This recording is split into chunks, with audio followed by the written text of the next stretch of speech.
जांच करने के बाद उनके रूम से करीब 11 मोबाइल मिले और एक लैपटॉप मिले। और उनका जब जांच किया गया, उन लोग से पूछा गया तो उन लोग कई तरह की एपीके फाइल, जैसे इसके अलावा प्ले बॉय करके एपीके फाइल भेजते हैं और उस पर उन लोगों का। नमस्कार, आप देखना शुरू कर चुके हैं लाइव सिटीज को। मेरा नाम शेख है। पटना में बड़े गिरोह का पर्दाफाश हुआ है। आपको बता दें कि पटना में लोन दिलाने के नाम पर बड़ी साइबर ठगी हो रही थी। साथ ही साथ आपको बता दें कि फर्जी विज्ञापन के आधार पर प्ले बॉय का काम भी किया जा रहा था। टेलीग्राम ग्रुपों के माध्यम से इस बड़े गिरोह को चलाया जा रहा था। पटना के बेउर थाना क्षेत्र में यह बड़ी कार्रवाई की गई है, जहां से 3 अभियुक्तों को गिरफ्तार किया गया है और इनके पास से मोबाइल फोन, लैपटॉप्स में वो तमाम दस्तावेज बरामद हुए हैं, जिससे ये बात साबित होती है कि एक लोन दिलाने के नाम पर ये लोग ठगी करते थे।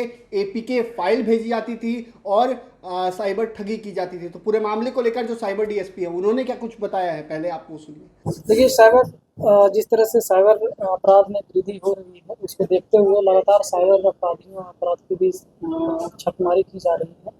इसी क्रम में हम लोगों को कुछ सूचनाएं प्राप्त हो रही थी कि बेउर थाना क्षेत्र में 70 फीट के आसपास में कुछ लोग जो हैं साइबर अपराध से जुड़े कार्य कर रहे हैं। उसी सूचना के आधार पर हम लोग जब वहाँ पे छापेमारी किए हैं, तो कुल 3 जो लोग हैं वहाँ पे कुछ साइबर से संबंधित कार्य कर रहे थे। जब पूछताछ की गई और वहाँ पे विधिवत जब जांच की गई और जांच करने के बाद उनके रूम से करीब 11 मोबाइल मिले और एक लैपटॉप मिले। और उनका जब जांच किया गया, उन लोग से पूछा गया तो उन लोग कई तरह की एपीके फाइल, जैसे कुछ एपीके फाइल तो धनी ऐप करके एक होता है लोन दिलाने के नाम पे, इसके अलावा प्ले बॉय करके एपीके फाइल भेजते हैं और उस पर उन लोगों का डिटेल प्राप्त करके और विज्ञापन के आधार पर लोगों के साथ ठगी कर रहे थे। इन मोबाइलों की तकनीकी जांच की गई, लैपटॉप की तकनीकी जांच की गई है, तो भारत के कई राज्यों से कई दर्जनों कंप्लेन प्राप्त हुए हैं। जैसे उत्तर प्रदेश, केरल, दिल्ली आदि राज्यों से भी कंप्लेन दर्ज हुए हैं।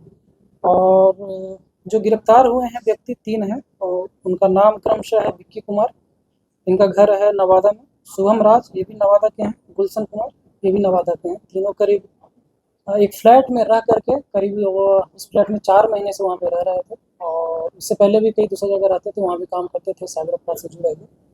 तो इस तरह से इन लोगों को 11 मोबाइल, एक लैपटॉप के साथ में गिरफ्तारी की गई। प्ले बॉय और धनी ऐप के नाम पर किस तरह से लोग उस पर एपीके फाइल भेज सकते हैं और क्या है प्ले बॉय? धनी ऐप में क्या होता है कि लोग जो सोशल मीडिया पे विज्ञापन देते हैं, वहाँ से किसी को अगर लोन लेना है तो उस पर अप्लाई करते हैं। अप्लाई करने के बाद वो कुछ प्रोसेसिंग फ़ी के नाम पे जैसे लोन अगर 10 लाख दिलाना है तो उसके आधार पे 5,000 रुपये का प्रोसेसिंग फ़ी लेते हैं। अगर 1 लाख लोन दिलाना है तो 1,000-1,200 इस तरह से उनका रहता है कुछ फिक्स अमाउंट। तो पैसा जैसे ही प्रोसेसिंग फ़ी हो जाता है तो उसको एक फर्जी डॉक्यूमेंट बना करके दे देते हैं कि आपका लोन जो है सैंक्शन हो गया है। उनके व्हाट्सएप भेज करके उनको ब्लॉक कर देते हैं। इस तरह से धनी ऐप के माध्यम से करते थे।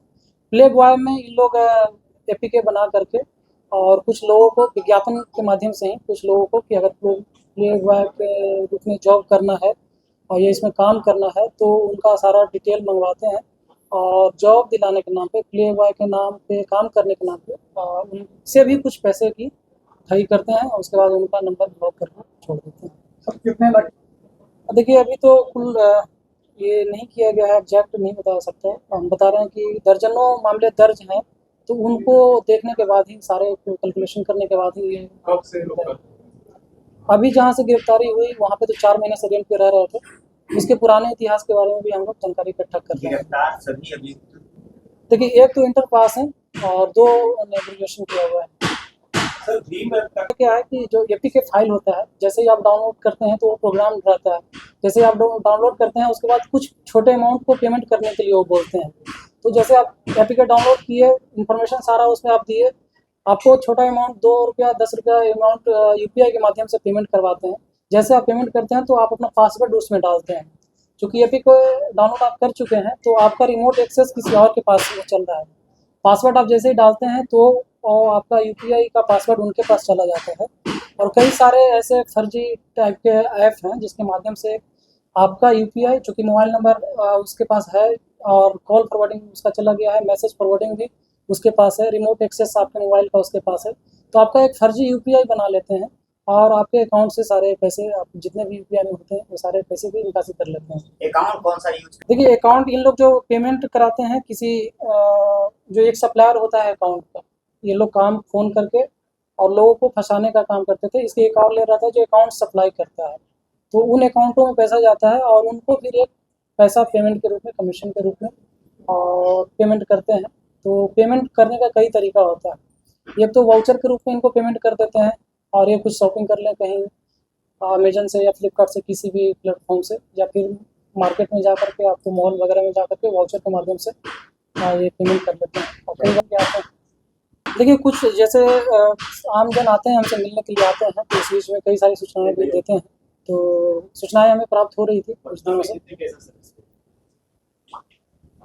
नहीं, पटना में तो नहीं, बिहार के और राज्यों में है। जैसे आप देखेंगे दरभंगा में इस पे है, कंप्लेन है, और एक दो और शुरू से देखा जाता है कि पटना कंप्लेंट पहुंचता है। पुलिस तो काम कर रही है। और जिस तरह से अपराध हो रहे हैं, पूरा भारत या नेशनल लेवल का ये इशू है, बहुत बड़े लेवल का इशू है और राष्ट्रीय स्तर से इस पर कार्रवाई की जा रही है। इसमें और तीव्र गति से करने का ये है, ज़रूरत है अभी। और पहले आप देखें 2 साल पहले और अब में काफ़ी अंतर दिखा होगा आप लोगों को कि इस पर पूरा भारत सरकार या राज्य सरकार कोई भी हो, वो काफ़ी ध्यान दे रही है साइबर अपराध को लेकर। ये अकाउंट जो मंगाते थे इनको सप्लाई कोई दूसरे लोग करते थे, दूसरे जगहों पे इनका पेमेंट जाता था। पेमेंट जो ओटीपी इनके पास आता है, जो पिन इनके पास आता है, ये किसी और एक ग्रुप को शेयर करते हैं, पेमेंट वहाँ से निकासी की जाती है और जो पेमेंट प्राप्त हो जाता है तो इनको फिर कमीशन के रूप में इनका 25% या 20% की बातें होती है। पटना साइबर क्राइम मामला निकलकर सामने आ रहा है सर, कई लोगों को हाँ, देखिए सूचनाएं तो इस तरह से प्राप्त हुई है कि कई लोगों को फ़ोन ऐसे किया जा रहा है कि आपका सिलेंडर जो है डिलीवर कर दिया जाएगा और आप ऑनलाइन पेमेंट कर दीजिए और कुछ अकाउंट नंबर पे या यूपीआई से पेमेंट कराने की मांग की गई है। हालांकि अभी साइबर थाने में एक भी मामला दर्ज इस तरह का नहीं हुआ है, लेकिन हम लोगों से अपील करेंगे कि इस तरह का अगर कॉल जाता है या फिर आपको सोशल मीडिया पे या फिर कहीं से भी इस तरह से आपको दिखता है कि आपको पेमेंट कर दीजिए, आपको डिलीवरी कर दिया जाएगा सिलेंडर का, तो हम ये कहेंगे आप लोगों से कि बिल्कुल ऑथराइज्ड जो जगह है जहाँ से पहले एजेंसियाँ से आप लेते थे, जो रजिस्टर्ड एजेंसियाँ हैं उनसे आप संपर्क करें। इसमें कोई नया प्रक्रिया भी नहीं आया है वैसा कि आपको ऑनलाइन पेमेंट आप कर दीजिए, आपको स्वतः ही घर से पहुंच जाएगा। आपको जो पहले से प्रक्रिया थी कि आपको ऑनलाइन नंबर लगाना होता है, आपको एजेंसी के पास से ही, आपको रजिस्टर्ड जगहों से ही आपके पास ये सिलेंडर प्राप्त होता है। तो अभी वर्तमान में जो लोग हैं ये पैनिक हो करके किसी को पेमेंट नहीं कर दें, स्वतः ही सबको जो सिलेंडर है आपको मिल जाएगा। आपका कनेक्शन किया हुआ है तो आप उसको ऑनलाइन नंबर लगा लेते हैं और उसके बाद आपके घर पे स्वतः ही आपके आ जाता है। पहले पेमेंट करने की आवश्यकता नहीं है आपको। किसी अनजान नंबर से फ़ोन आए या सोशल मीडिया पे कोई प्रचार इस तरह से किया जा रहा है तो बिल्कुल भी पेमेंट नहीं करें, उसको वेरीफाई कर लें सही व्यक्ति है या नहीं है, आपका एजेंसी का व्यक्ति है कि नहीं है, उसके बाद ही पेमेंट करें। कुमार उसका ज़्यादा रोल है। जो पूछताछ हम लोगों ने किया है तो कई सारे टेलीग्राम पे भी ग्रुप होते हैं, उसमें बहुत सारी जानकारियाँ एक दूसरे से शेयर की जाती है।